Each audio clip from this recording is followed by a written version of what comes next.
Hello, नमस्कार दोस्तों। आज हम बात करेंगे बंधन बैंक के स्टॉक के बारे में और जानेंगे इसके इम्पोर्टेंट सपोर्ट और टारगेट के बारे में। साथ ही ये वीडियो आपकी एजुकेशन के लिए है, बाय सेल की कोई एडवाइस नहीं है। फिर भी आप ट्रेड करते हैं तो अपने फाइनेंशियल एडवाइजर से कंसल्ट करें। तो चलिए वीडियो की शुरुआत करते हैं। सबसे पहले मैं यहाँ पर आपको दिखा देता हूँ कि स्टॉक अभी हमारे 200 दिनों के मूविंग एवरेज के नीचे है, तो स्टॉक अभी हमें लॉन्ग टर्म बेसिस पे डाउन ट्रेंड को इंडिकेट कर रहा है, जो कि आपको यहाँ पर अच्छे से दिखाई दे रहा होगा और मैंने यहाँ पर लगा करके भी रखा हुआ है।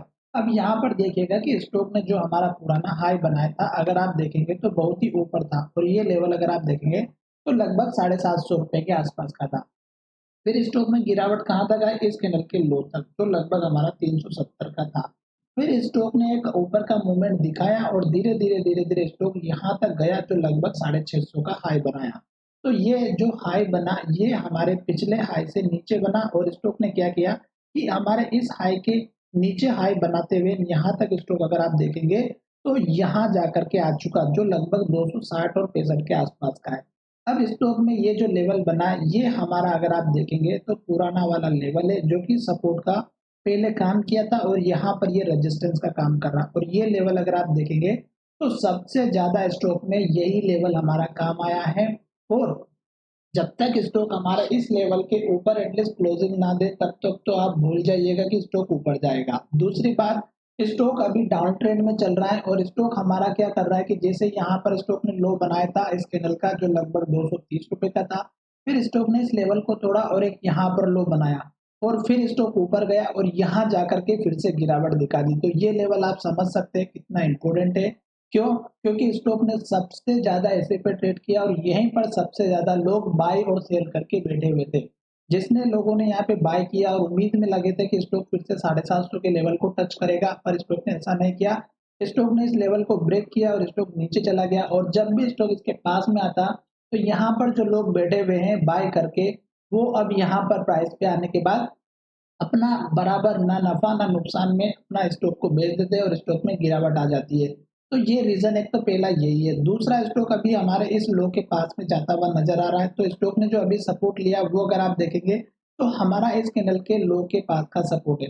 हो सकता है आपको चार्ट में अच्छे से दिख नहीं रहा होगा, मैं थोड़ा सा जूम करता हूँ ताकि आपको अच्छे से समझ में आए और स्टॉक में जो गिरने की वजह थी वो भी हम यहाँ पर एक्सप्लेन करेंगे कि स्टॉक में आज के दिन गिरावट क्यों थी। स्टॉक आज जो है पॉजिटिव होने वाला था पर स्टॉक ने ऐसा नहीं किया और स्टॉक ने गिरावट दिखाई।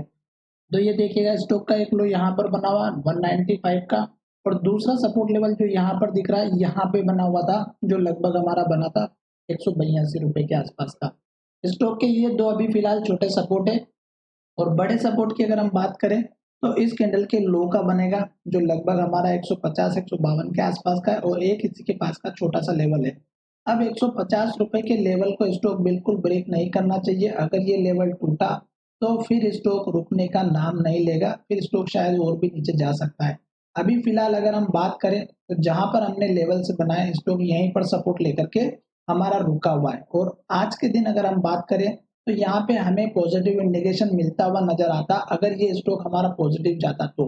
पर कल क्या हुआ था कि स्टॉक ने हमारी इन्वर्टेड हैमर टाइप से बनाई थी रेड कैंडल और मैंने कहा था कि स्टॉक अगर लो का ब्रेकआउट करेगा तो गिरावट जरूर आएगी और आज वाकई में वैसा ही हुआ। स्टॉक ने क्या किया, पॉजिटिव होने के बावजूद भी मार्केट ने इसके नल के हाई को अगर आप देखेंगे तो 205 का है और इस कैंडल का हाई भी 205 का है। तो हाई को ब्रेकआउट नहीं किया और लो को ब्रेकआउट करके उसके नीचे क्लोजिंग दी। तो हो सकता है कि एक दो दिन जो स्टॉक में गिरावट रहे और उस केस में सपोर्ट लेवल आपका इस कैंडल के लो के ऊपर बने। जब तक स्टॉक हमारे इस लेवल को सपोर्ट करता हुआ नजर आएगा 192 का जो लो बना है इसको आप अपना सपोर्ट लेवल लेकर के चलिएगा 192.80, तो 192 का आप अपना सपोर्ट लेवल लेकर के चलिएगा। क्योंकि अगर स्टॉक हमारे इस लेवल को तोड़ेगा तो हो सकता है कि स्टॉक नीचे चला जाए और फिर स्टॉक में अभी डाउन ट्रेंड तो आपको दिखाई दे ही रहा है। क्योंकि स्टॉक इस लेवल को तोड़ेगा तो नया लो बना देगा और उस केस में फिर स्टॉक लो जब तक बनाता रहेगा हमें वेट करना चाहिए। साथ ही आप देख सकते हैं कि स्टॉक में ऊपर के अगर टारगेट की बात करें तो मुझे कोई खास बड़ा टारगेट नहीं दिखाई दे रहा। मैंने कल भी वीडियो में बनाया था और बताया था कि स्टॉक में एक तो इस कैंडल का जो लो बना है ये लगभग हमारा यहाँ पे टारगेट बनता हुआ नजर आ सकता है जो 209 रुपए से लेकर के 210 रुपए के आसपास का बनता हुआ नजर आएगा। तो 209 210 का आप एक छोटा सा टारगेट लेकर के चलिएगा जो आपको यहाँ पर अच्छे से मैंने जो लेवल्स बनाए ये आपके सामने, ताकि मैं बना करके दिखाऊं आप और इस लेवल को समझ जाएं। तो ये 209 210 का एक छोटा सा टारगेट लेकर के चलिएगा, जो उम्मीद लग रहा है कि हो सकता है कि थोड़े दिन में आपको सपोर्ट लेने के बाद स्टॉक में मिल जाए। पर जब ये लेवल स्टॉक ऊपर जाएगा तभी हमें एक थोड़ा बहुत कंफर्मेशन मिलेगा। क्यों? क्योंकि स्टॉक में यहाँ पर जो लोग बाय करके बैठे हुए थे, यहाँ पे जो बाय करके बैठे हुए थे, जहां पर बाय करके बैठे थे, तो वो लोग जो रुके हुए थे, वो क्या करेंगे कि जब स्टॉक इसके पास में आएगा, वहां से फिर से सेलिंग प्रेशर क्रिएट करेंगे। वो अब क्या करेंगे कि उनको हो गया बहुत ज़्यादा टाइम और वो वेट कर रहे हैं कि एटलीस्ट मुझे ना प्रॉफिट हो ना लॉस हो, मैं एटलीस्ट बराबर की प्राइस पे निकाल दूं और मैं एक नए शेयर में एंट्री करूं। तो यहाँ पर ये लेवल आने के बाद स्टॉक में हल्की फुल्की गिरावट आएगी। पर स्टॉक ने क्या किया, उससे पहले हमारी इन्वर्टेड हैमर बनाई और इस कैंडल के लो के पास ही स्टॉक ने हमारा जो है यहाँ पर अभी रेजिस्टेंस फेस किया है।